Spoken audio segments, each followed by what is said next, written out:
In this video, I'm going to take a look at two fighters competing at UFC 311 that I think you should be paying attention to and that I find are especially interesting and that I don't think are getting enough shine in the general MMA media. I'm thinking about turning this into a series for upcoming cards, so if you enjoy the video, make sure to let me know by leaving a like on the video and a comment to let me know if I should continue doing this. The first fighter, and one I'm going to be paying particularly close attention to, is the undefeated Japanese bantamweight Rinya Nakamura. I'm to this day still a bit surprised that Rinya is even in the UFC. For context, his father Kozo Nakamura played an important role backstage in the development of Shuto, and is credited with bringing Rickson Gracie to the promotion, which effectively kick-started the golden age of Japanese MMA.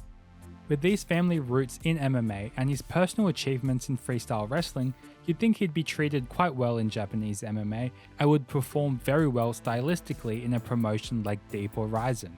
But Rinya's desire to test himself against the best competition in the UFC is a testament to his confidence in a very impressive skill set. Rinya's foundation is in freestyle wrestling, where he is one of the most accomplished competitors in the sport entering the UFC in the last couple of years. His career in wrestling is marked by the highlight of winning the 2017 Under-23 World Championship in the 61kg division. Rinya would actually be lined up to compete in the 2020 Tokyo Olympic Games, but after the event was postponed, he decided to transition into MMA. Due to his father's role in early MMA, Rinya has been surrounded by Japanese MMA legends from a young age. And this is evident when you analyze how smooth Rinya's transition into MMA has been. Rinya's striking is fundamentally sound and is very modern J kickboxing coded stylistically. He leads his striking with his front foot into a wide stance and uses a long jab effectively, or does a nice switch up into a rear low leg kick or body kick. It's clear Rinya has put in a lot of work with J kickboxers. What particularly stands out to me, however, especially relatively early into his career, is his understanding of MMA specific distance management. When engaging in striking exchanges, Rinya has shown the ability to slide in and out of range, often a learning curve that wrestlers take much longer to get accumulated to, often just opting to continually press forward and shoot or clinch if things get hairy, especially in their early career.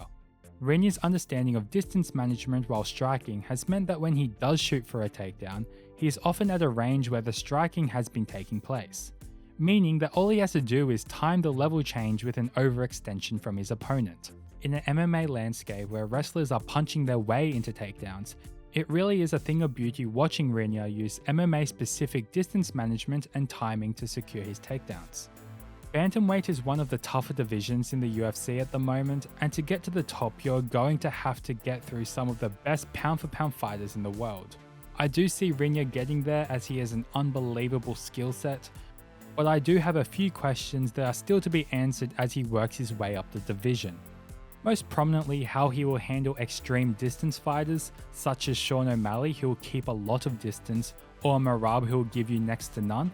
Both of these extremes will start to nullify the game plan Rinya has been using thus far. The next factor is how he's going to handle the power strikers of his division, the Chito Veras, the Song Yadongs, the Peter Yans. I need to see a bit more comfort from Rinya in the inside exchanges for me to be confident that he can implement his game at the top level. Rinya Nakamura is one of the most exciting prospects for me, not just in the bantamweight division, but in the UFC in general. I foresee big things for him, and I think he will fit in well near the top of bantamweight. The next fighter I'm going to be paying close attention to is former One Championship double champ Reinier de Ridder.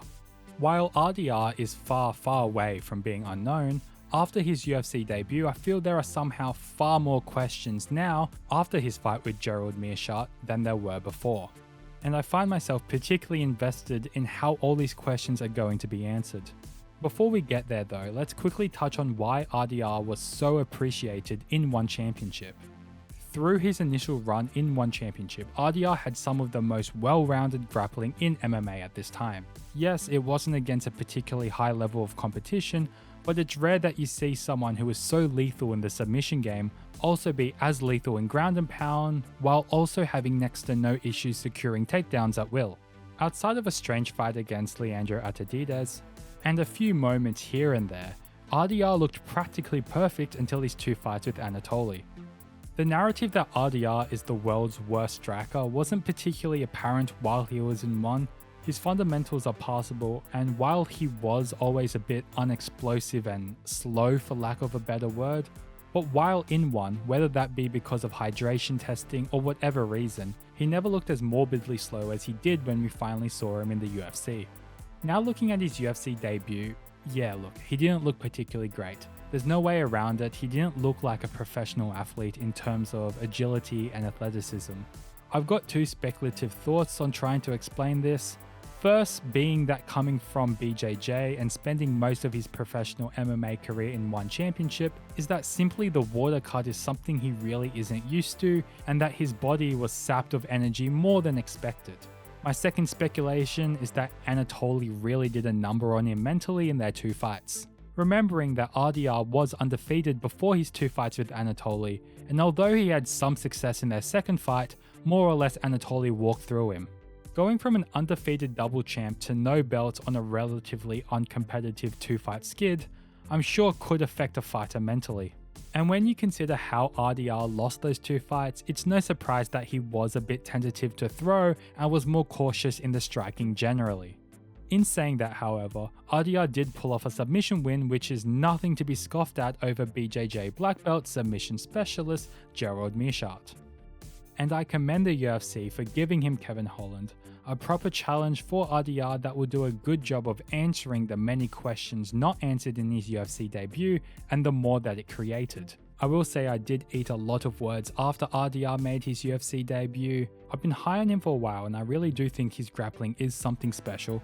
It's so extremely well-rounded and MMA specific. And while he was peaking in one championship, I would tell everyone who would listen that he would be a top 10 UFC guy. I'm not exactly off that bandwagon yet, but I do need to see a huge improvement in how he performs athletically. Middleweight is a fairly competitive division at the moment, and breaching the top 10 is not going to be easy. But with names like Anthony Hernandez, Jack Hermansson, even Shara Bullet not in the top 10 yet, I'll just say I'm much less confident in the top 10 shout before he debuted. So there we have it, those are two fighters I'm particularly going to be paying attention to at UFC 311. Please remember to like the video if you enjoyed it, and if you'd like to see this same concept for upcoming cards, please let me know in the comment section below. Thank you as always, and I'll see you all in the next video.